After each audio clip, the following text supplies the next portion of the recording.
in the city of Shelton last week or something like that. But for the most part, it seems like, and we're not out of the woods or anything like that, but it's fared a lot better than it has last year. We're getting early, though. We're just now probably in the middle of the season. We've heard more red flag warnings east of the mountains. I got a pretty good sized fire on the Culver Reservation right now. Yeah, we were just talking about that. Yep, and then the one down south. So, it has been relatively quiet. So what is the season then? Because we read that about a Portland fire, that they're talking about their young fire season. What are the traditional window of a fire season? Normally, the fire season that we see would start late June and would go through September, early October. And we've been on kind of the lookout since May. Sure. Our season started, we thought, like in April. We thought, oh boy, this is going to be a long year. Yeah, there was a couple of fires in April there. Yeah, that it started out, and we kind of got on the bandwagon fairly early.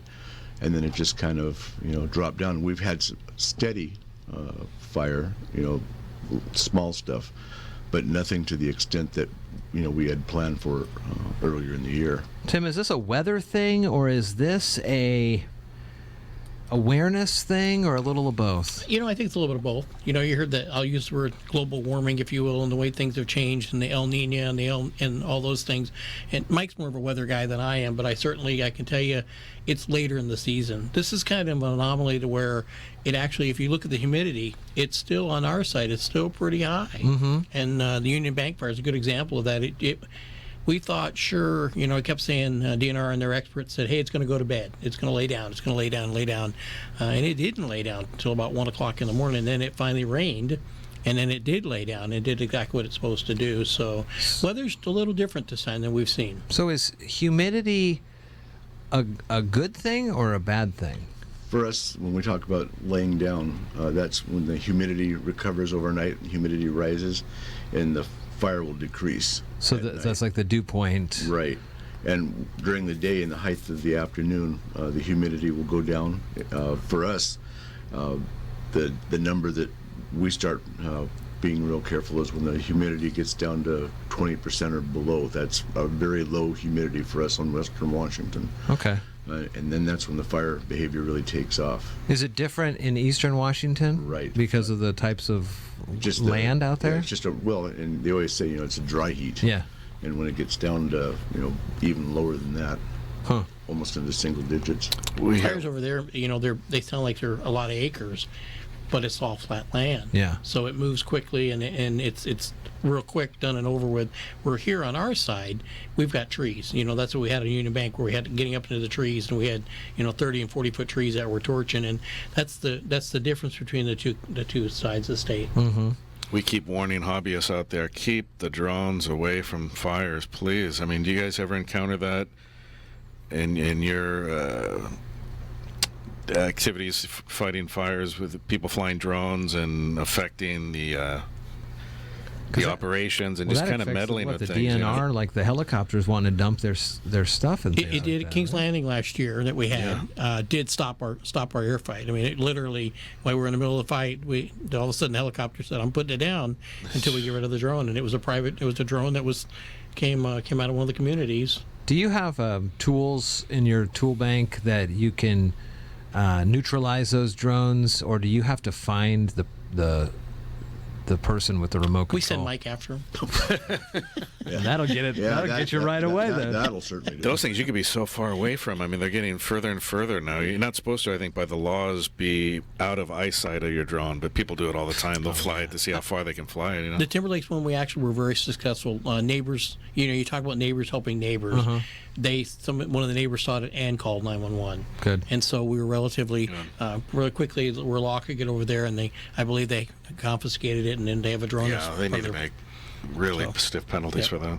So Central Mason Fire, you guys went out to the Union Bank. You, as well, though, too, needed to have crews that kind of monitored the whole of the county because there were so many respondents to that Union Bank fire. You got some information here on the size and things like that. What's the overall reach? Because I think a lot of folks, too, are surprised when they're driving through Allen and they see a Central Mason fire station there. Central Mason encompasses Allen. Yeah. As well as Lake Limerick, as well as Harstein Island.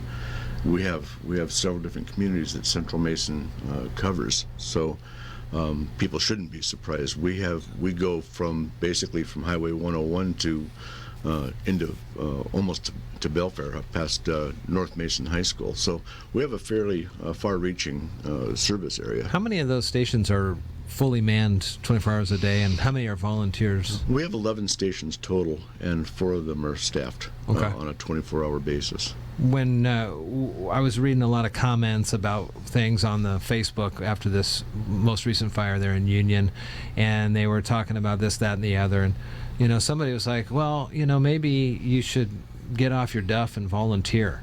Mm-hmm. And that's a big, you guys, I mean, if 4 of the 11 are staff and the rest are volunteers, you game that out through the whole county, through the whole state, it's a major need to have volunteers. What are some of the ways, or what are some of the, not, I guess, physical attributes or something, or what do you have to do to become a volunteer firefighter? Well, back when I started in the dark ages, in the early 70s, Sure. You walked in and you signed an application, and they said, here's your hat, here's your turnout gear, and when this thing goes off, you run to the fire station and they'll tell you what to do. And my recruit class was basically, you follow this guy and you tell him what to do. Mm-hmm. Now the recruit class is pretty much 6 months long of 2 nights a week and weekends. It's pretty rigorous. And then when it's done, you have a state mandated test that you have to take. So it's pretty tough, and volunteering, not just in our area, but statewide as well as nationally, is on the decline. Sure. People's time is at a premium. I get that you have to have some sort of training and things like that, and there's the liabilities and things. But and you can talk about this if you want, or you just say, stuff it. But if it, like when you were doing it, when you just said, you showed up and basically you were on the job the next day almost. Right.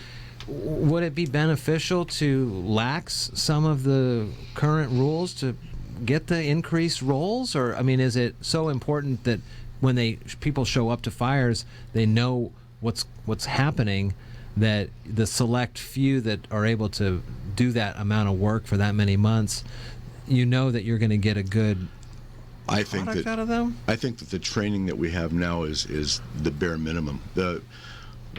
First of all, the liability on the fire districts, the agencies now, is so much different now than it was in the 70s. Mm-hmm. The types of fire that we fight now and the types of calls that we go on, there wasn't hazardous materials when I started. Oh. The types of building materials that we're fighting, the buildings that we went and entered were constructed a lot different than they are now. The types of furnishings, couches had regular cloth material with cotton batting. Now it's foam rubber and plastics that basically will go up and flash over within 30 to 45 seconds. Wow. When your smoke detector goes off, if you live in a regular 1,500 square foot house, if your smoke detector goes off, you've got 45 seconds to a minute to get out of your house. When I started, you had 3 to 5 minutes to get out. Wow. So the type of fires that we're fighting now is altogether different than what I started out fighting. So the types of fires that we're fighting now are different.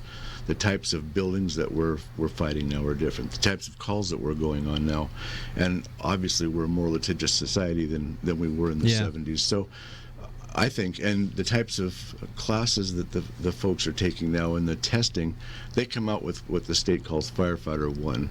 Firefighter 1 tells you it's a basic minimum knowledge to be a firefighter. You know just enough kind of to be dangerous. Mm-hmm. And obviously you need to take your training that much higher to become more and more proficient. That's the minimum amount of knowledge that you should know to be on the fire ground. Wow.